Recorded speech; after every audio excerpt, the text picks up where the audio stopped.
Welcome to the Bo Show. The renowned U.S. Open tennis tournament is underway in New York. And there is one notable name not playing in the tournament. And it's a big one. Novak Djokovic, a recent world number one and the recent winner of Wimbledon. Now, why did he withdraw? Not for personal reasons, not for health reasons. In fact, he has been keeping in top form, practicing on hard courts. Novak, or Noel as he is nicknamed, is withdrawing because the CDC policy for the United States still prohibits incoming foreign nationals if they are unvaccinated. Yes, it's August of 2022 and the CDC still has a policy that turns away non-Americans for being unvaccinated, even if they have natural immunity or a legitimate health or religious reason. This is an athlete, healthier than most of us, who watches every single thing he puts in his body in order to keep a competitive advantage. So if he believes that any medicine or vaccine is something that might alter his health or performance and jeopardize his career, he has every right to reject it. Health choices are not a one-size-fits-all prescription. There may be some general guidelines that give you some choices, but any mandate has to be disconcerting. Furthermore, tennis is an individual sport, largely played outdoors. Tennis players are truly socially distanced in a maximum sort of way. The only handshake or contact you see is after the match is over. So really, does Joker pose a threat to other players or to the crowd that packs in there like sardines? This is where we see gaping holes in logic when it comes to health guidance. But we have been seeing that for the better part of 2 years now. As an American, you can travel to Europe, like I recently did to France, without any proof of vaccination. You can come back to America from Europe without proof of it either. But if you're foreign, and especially if you're a world tennis star who has provided many reasons for not being vaccinated, you cannot play in the U.S. Open. You may remember that Djokovic had the same exact problem with the Australian Open. He filled out all the forms, he went through all the proper protocols, he made it to Australia, was detained, and then deported. What a disastrous and childish display put on by the Australian government. And now, our government is showing a similar thing.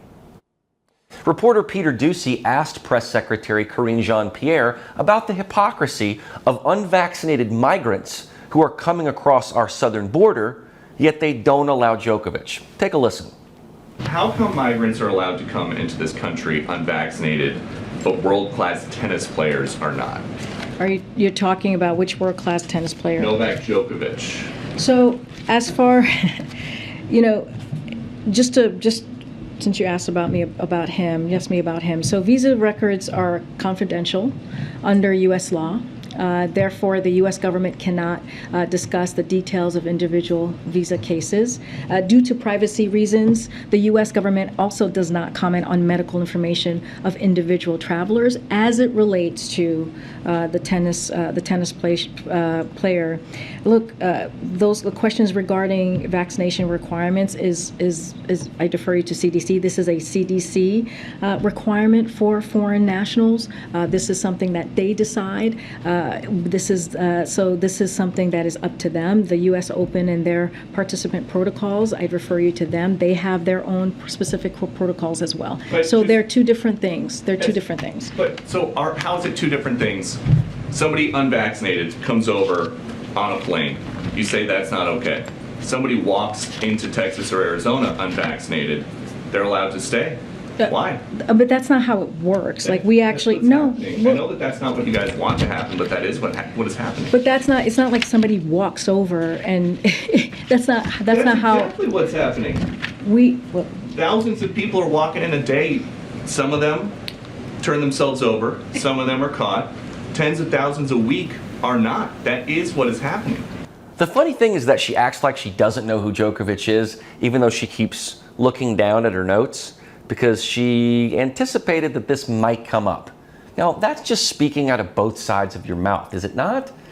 And smartly, some southern state governors are busing immigrants to D.C., right there in Joe Biden's backyard. So much so that Mayor Muriel Bowser has asked for National Guard help, which they have declined.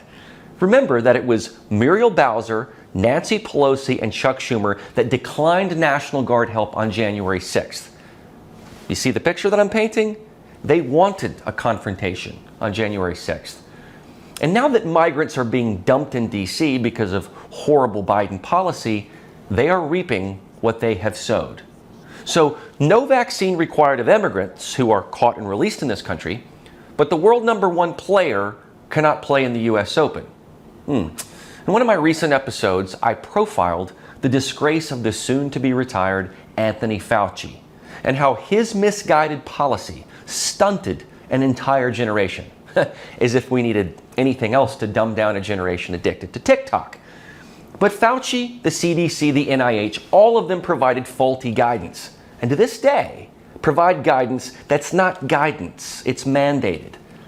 And with all that we know about vaccines now, from their short-lived efficacy to the lack of protection or transmission to the VAERS side effects and documented myocarditis, especially in young men, why have any mandate at all? And in a typically testy exchange between Senator Rand Paul and Fauci, Rand Paul asks Fauci why there is no data to support giving the vaccine to children under 5 years old. In typical Fauci fashion, he fumbles. He also won't disclose who at the CDC and NIH got kickbacks for pushing the big pharma vaccines. I mean, wouldn't it alarm you if you knew that the very people making nationwide health policy are being paid by Pfizer, Moderna, and Johnson & Johnson? Doesn't that change everything? Fauci is hiding this. He's being disingenuous about it. We can't have policymakers this beholden to big pharma, but it's clearly the reason that Novak Djokovic cannot play in the U.S. Open. I mean, if he had an active COVID case right now, that would be different. Even so, the mortality rate is way, way down. You probably also remember the controversy with Green Bay Packers quarterback Aaron Rodgers, who was not vaccinated. A reporter asked him if he was, and he said that he had been immunized, which in his mind he was. He had done all of the things necessary for his health to be in the top form. It wasn't even that reporter's business to ask him such a private question. And if it had been me, I would have told him that. But Rodgers then got in trouble with the NFL for saying that he was immunized as a semantical play on words. Once again, the NFL created mandated policy based on Fauci and the CDC's bad guidance. I bet you most of the players in the NFL did not want the vaccine. They've gone into huddles before with guys who have active flu and over 100-degree fevers. But they play the sport and take the risk because getting a potential concussion is far worse than a 10-day virus. And look at Tom Brady, who created his own line of TB12 sports nutrition. I don't recall him ever being asked about being vaccinated. And I'm not sure if he is or not, probably, but he got to go to the White House unmasked. I think Djokovic has become a whipping boy for the militant left. I have no idea where Noel stands in politics. He probably smartly stays pretty quiet. But the left, especially the left and the globalists, use COVID as a measure of control and fear. Novak has stayed firm in his position, and it stinks for him to be forbidden from competing. But it also stinks for the fans who want to see him play. They lose too. And I think the sport loses. The Women's Tennis Association was the only league to stand up to the Chinese Communist Party when it pulled tournaments out of China after the disappearance of Chinese tennis star Peng Shuai. While all the other leagues were jumping on the BLM bandwagon, like the NFL, when they should have been focusing on domestic violence, which affects players more than anything else, the WTA actually stood for something. As a corollary, the U.S. Tennis Association should stand up to this CDC requirement.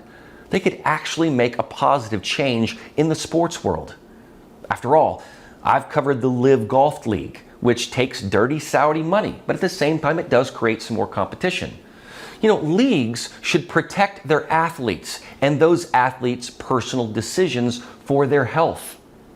You know, if we know that the vaccines can cause myocarditis in otherwise healthy men, why would an athlete want to take it? The risk may be worse than the reward. And what is the reward? In this case, you would be rewarded with being able to play in the tournament. But if that pass-go, so to speak, is based on flawed advice, why is it even a requirement? I feel like the CDC needs to answer for this.